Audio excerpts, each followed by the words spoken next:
Welcome in the world of Ayurveda. आयुर्वेदाच्या सुंदर विश्वामध्ये तुम्हा सर्वांचं हार्दिक स्वागत.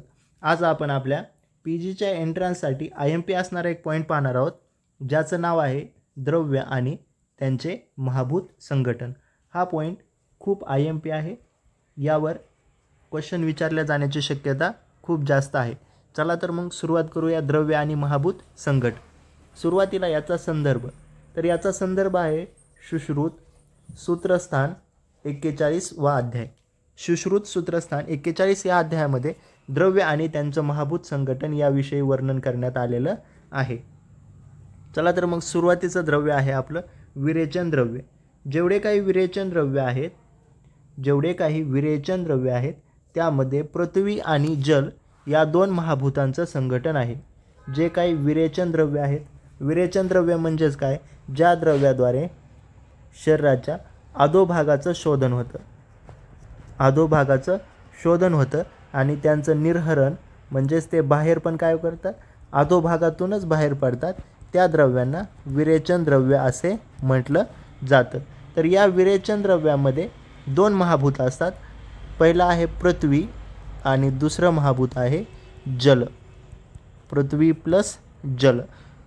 आपण कोणत्याही प्रकारचं जेवढे काही विरेचन कार्य करणारे द्रव्य आहेत ते द्रव्य घेतल्याच्या नंतर त्या द्रव्यांमध्ये महाभूत संघटन हे पृथ्वी आणि जल असतं. लक्षात ठेवण्यासाठी आपण ट्रिक पाहणार आहोत. विरेचन, कोणत्या पण व्यक्तीला विरेचन देताना जप करायचा, देवाचा जप केला जातो. जेव्हा जेव्हा आपल्याला विरेचन हा शब्द येईल तेव्हा तेव्हा आपल्या डोळ्यासमोर जप हा शब्द आला पाहिजे. या जपवरूनच आपण महाभूत लक्षात ठेवणार आहोत. ज वरून जल आणि प वरून पृथ्वी. जल प्लस पृथ्वी. विरेचन देताना देवांचा काय करायचा, जप करायचा. ज पासून जल आणि प पासून पृथ्वी. विरेचन देताना देवांचा जप केला जातो. जल प्लस पृथ्वी. त्यानंतर दुसरं द्रव्य आहे वमन द्रव्य. जी द्रव्य वमनाचं कार्य करतात म्हणजेच ऊर्ध्व भागातून दोषांचं निर्हरण करतात त्या द्रव्यांना वमन द्रव्य असे म्हटले जाते. या वमन द्रव्यामध्ये जेवढे काही वमन द्रव्य आहेत या वमन द्रव्यामध्ये दोन प्रकारचे महाभूत असतात. ते आहेत अग्नी प्लस वायू. अग्नी आणि वायू हे महाभूत वमन द्रव्यामध्ये असतात. वमन द्रव्यामध्ये श्रेष्ठ द्रव्य आहे मदनफल. जर आपण मदनफल पाहिलं तर या मदनफलामध्ये अग्नी आणि वायू या दोन महाभूतांचं संघटन किंवा महाभूतांचं आधिक्य असणार आहे. अग्नी प्लस वायू. लक्षात ठेवण्यासाठी जेव्हा जेव्हा वमन हा शब्द दिला जाईल तेव्हा तेव्हा आपल्या डोळ्यासमोर अ प्लस वा, अवा हा शब्द आला पाहिजे. अ पासून आहे अग्नी आणि वा पासून आहे वायू. अवा, अग्नी प्लस वायू. वमन द्रव्य, जेव्हा जेव्हा वमन द्रव्य आपल्या डोळ्यासमोर येईल किंवा वमन हा शब्द डोळ्यासमोर येईल त्यावेळेस अ वा हा शब्द आपल्या डोळ्यासमोर आला पाहिजे. अ पासून आहे अग्नी प्लस वा पासून आहे वायू. तसंच विरेचन द्रव्यासाठी पाहिलं होतं आपण जप. ज से जल आणि प से पृथ्वी. त्यानंतर नेक्स्ट द्रव्य आहे सशमन द्रव्य. सशमन द्रव्य, जे द्रव्य शमनाचे कार्य करतात त्या द्रव्यांना सशमन द्रव्य असे म्हणतात. यामध्ये महाभूत आहे आकाश.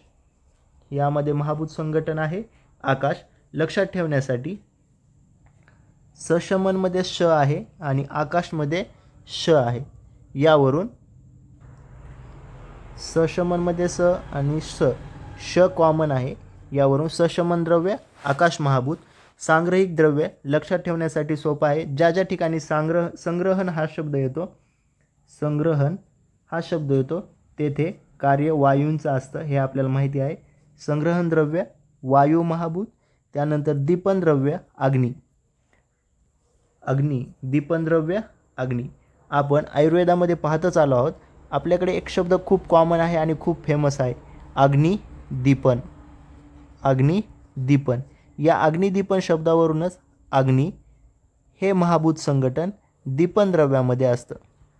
दीपन द्रव्य आपल्या आयुर्वेदामध्ये अग्निदीपन अग्निदीपन हा शब्द खूप कॉमन आहे. या अग्निदीपनवरूनच दीपनद्रव्यामध्ये अग्नी महाभूतांचं संघटन असतं, हे लक्षात ठेवणार आहोत. त्यानंतर ब्रहणद्रव्य. जेवढे काही ब्रहणद्रव्य आहेत ते द्रव्य विरेचन समान. जेवढे द्रव्य, ब्रहण म्हटलं की विरेचन आणि लेखन म्हटलं की वमन.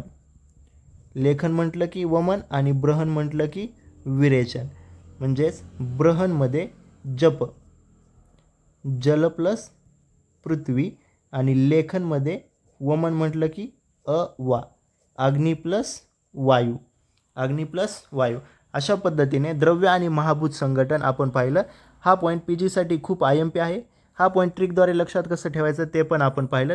एकदा फास्टमध्ये याची रिव्हिजन करूया. आज आपण पाहत आहोत द्रव्य आणि त्यांचं महाभूत संघटन. महाभूत संघटन याचा रेफरन्स आहे सुश्रुत सूत्र 41 अध्याय. सर्वात पहिल्यांदा विरेचन द्रव्य. जे काही विरेचन द्रव्य आहे त्यांच्यामध्ये महाभूत संघटन लक्षात ठेवण्यासाठी आपण एक शब्द लक्षात ठेवला होता. विरेचन देताना देवतांचा जप केला जातो. देवतांचा जप केला जातो. या जपवरूनच जल प्लस पृथ्वी, जल प्लस पृथ्वी. त्यानंतर नेक्स्ट आहे वमन द्रव्य.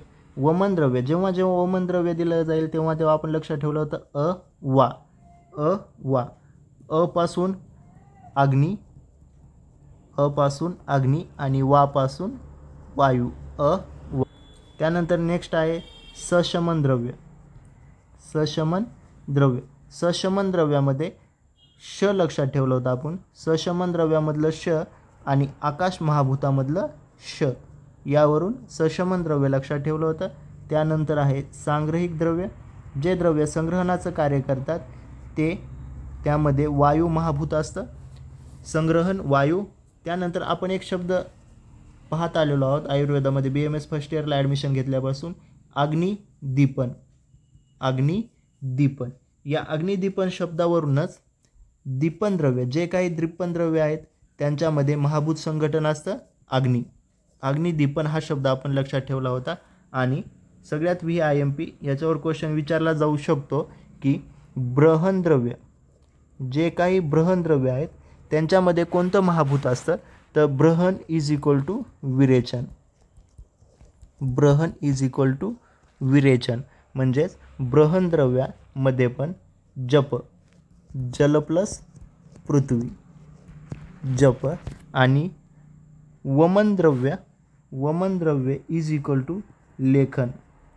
वमनद्रव्य इज इक्वल टू लेखन. म्हणजेच वमनमध्ये पण लेखनमध्ये पण वा, से अग्नी आणि व से वायू. अशा पद्धतीने आपण द्रव्य आणि महाभूत संघटन पाहिलं. जर तुम्हाला व्हिडिओ आवडला असेल तर व्हिडिओला लाईक करा, शेअर करा आणि चॅनलला सबस्क्राईब करा. Thank you so much.